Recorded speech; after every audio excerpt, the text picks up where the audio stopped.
हरि ओम.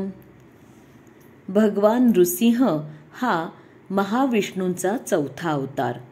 अतिशय उग्र असा हा अवतार आहे आणि हा अवतार हा मुळातच भक्त प्रल्हादाच्या रक्षणार्थ धारण केलेला आहे. हिरण्यकश्यपूचा वध करण्यासाठी त्याच्याच वरातल्या अटींनुसार अर्धा नर आणि अर्धा पशु असं हे मिश्र रूप महाविष्णूंनी धारण केलेलं आहे.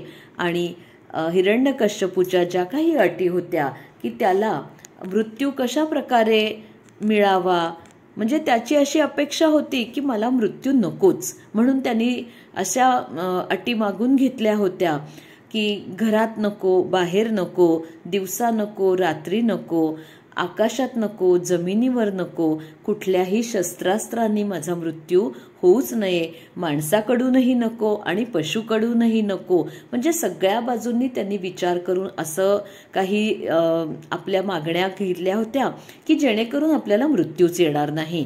परंतु भगवंतांचा अवतार हा नेहमीच दुष्टांच्या निर्दालनासाठीच असतो आणि याच्यामध्ये सज्जनांचं रक्षण हे भगवंतांचं तर ब्रीदच आहे.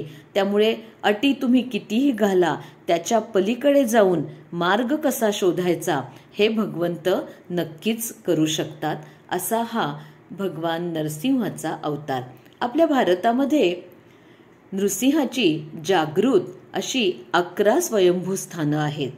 त्या व्यतिरिक्त सुद्धा संपूर्ण भारतभर जर पाहिलं तर अशा अनेक ठिकाणी विविध मंदिरं आपल्याला पाहायला मिळतात.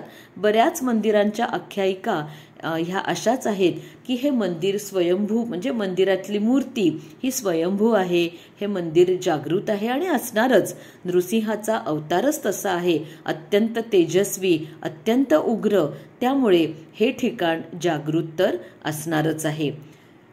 नृसिंह नवरात्रानिमित्त वेगवेगळ्या नृसिंह मंदिरांविषयी आपण जाणून घेत आहोत. त्यातच आज पाहूयात श्री क्षेत्र तेर, जिल्हा धाराशिव इथलं प्राचीन स्वयंभू नृसिंहाचं मंदिर. कृतयुगामध्ये शांतापुरी, त्रेतायुगात सत्यपुरी, द्वापार युगात कनकपुरी आणि कलियुगात सिद्धाश्रम या नावाने ओळखलं जाणारं हे सातवाहन काळातील आर्थिक उपराजधानी असलेलं शहर आज तेर या नावानं प्रसिद्ध आहे. याच्या आजूबाजूला 12 वाड्या आहेत आणि हे 13वं म्हणून तेर. कलियुगात सिद्धाश्रम या नावाने ओळखलं जाणारं हे गाव, या गावामध्ये यादवकालीन मंदिर आहेतच, कला शिल्प नगरी आणि पौराणिक ऐतिहासिक असं महत्त्व सुद्धा या नगरीला प्राप्त झालेलं आहे. या तेरमध्येच नृसिंहाचं हे जागृत देवस्थान आहे. तेरच्या आग्नेयेला तेरणा आणि पिप्पलजा नदीच्या प्रवाहानजीक भव्य असं दगडी मंदिर आहे. अर्थातच गावाबाहेर आहे आणि हे ठिकाणही अत्यंत शांत असं आहे. या मंदिराचं प्रवेशद्वार अत्यंत भव्य आहे, परंतु मंदिरात प्रवेश करताना मात्र दिंडी दरवाजा सदृश दारातून खाली वाकूनच प्रवेश करावा लागतो. असं म्हणतात ना की भगवंताच्या समोर नम्र होऊन जावं, वाकून जावं, म्हणूनच कदाचित दरवाजाची अशी बांधणी असणार.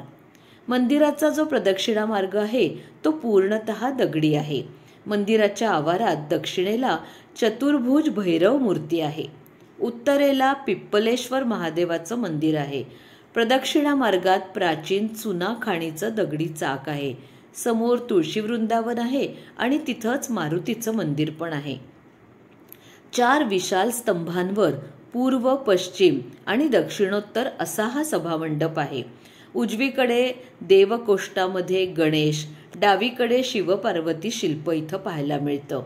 मंदिराच्या गाभाऱ्यात प्रवेश करताना सुद्धा एका वेळी एकाच व्यक्तीला प्रवेश करता येतो, म्हणजेच इथंही वाकूनच आत जावं लागतं. गाभारा बाहेरून घुमटाकार आणि आतून अष्टकोनी आहे.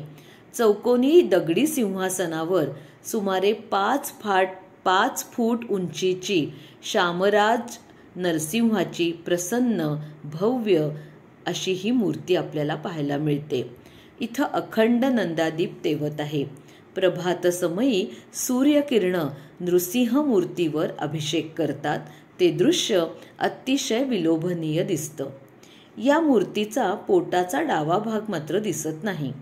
एरवी जेव्हा पोशाख घातलेला असतो तेव्हा हे लक्षात येत नाही, परंतु प्रत्यक्षात मात्र ह्या मूर्तीला डावा भाग नाही. पद्मपुराणामध्ये आलेला एक संदर्भ असा की मेंढीच्या रूपात काही राक्षसांनी पार्वतीला पळवून नेलं आणि मग शिवानं तिचा शोध घेतला. अर्थातच विष्णूंची आराधना पण केली. मग विष्णूंनी या नृसिंह रूपात सगळ्या मेंढ्या खाऊन टाकल्या आणि मग शिवाला आपल्या पोटाचा डावा भाग काढून त्यातून ती पार्वती बाहेर काढून पुन्हा अर्पण केली. शिवपार्वतीचं इथं मिलन झालं म्हणून याच आवारामध्ये शंकर पार्वतीचं शिल्प आहे. या शंकराला पिप्पलजा नदीमुळेच पिप्पलेश्वर असं म्हणतात. मंदिराच्या आवारात डावीकडे शांत लक्ष्मीची मूर्ती आहे. अर्थातच ह्या मूर्तीचं असणं आपल्याला लक्षात येतं की नृसिंहांचं ते जे उग्र रूप आहे, हिरण्यकश्यपूचा वध झाल्यानंतर सुद्धा बराच काळ नृसिंह शांत होत नव्हते.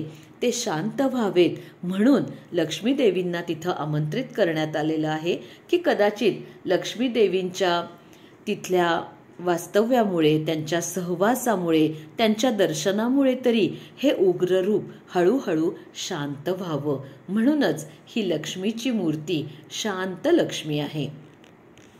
अजून ह्या मंदिराच्या शिखराचं एक वैशिष्ट्य असं की मुख्य कळसाभोवती आणखीन 4 उपशिखरं आहेत आणि त्या सगळ्यांवर कळस आहे.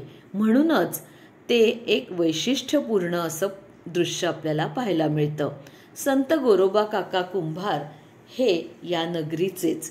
अर्थातच त्यामुळे ह्या नगरीला गोरोबा काकांची नगरी म्हणून सुद्धा वारकरी लोक ओळखतात. आता पौराणिक ऐतिहासिक महत्त्व जरी आहे तरी सुद्धा आपल्याला जी प्रचलित भक्त प्रल्हाद आणि हिरण्यकश्यपूच्या वधाची कथा माहिती आहे त्या कथेचा मात्र संदर्भ इथे कुठेही आढळत नाही. यादवकालीन मंदिर आहे असं इतिहास संशोधकांचं मत आहे आणि या मूर्तीला 12 वर्षांपूर्वी वज्रलेप केलेला आहे. वैशाख शुद्ध षष्ठीला नवरात्र उत्सव चालू होतो आणि चतुर्दशीला नृसिंह जयंतीचा उत्सव साजरा केला जातो. संध्याकाळच्या वेळेला नृसिंहाचा अवतार प्रगट झाला म्हणून ती वेळ महत्त्वाची. हे स्थान जागृत आहे, स्वयंभू आहे. त्यामुळेच ह्या स्थानाचं म्हणजे तेरमधल्या नृसिंह भगवंतांच्या मंदिराचं दर्शन ज्याला जमेल त्यांनी आवर्जून घ्यावं. नरहरी शामराज की जय.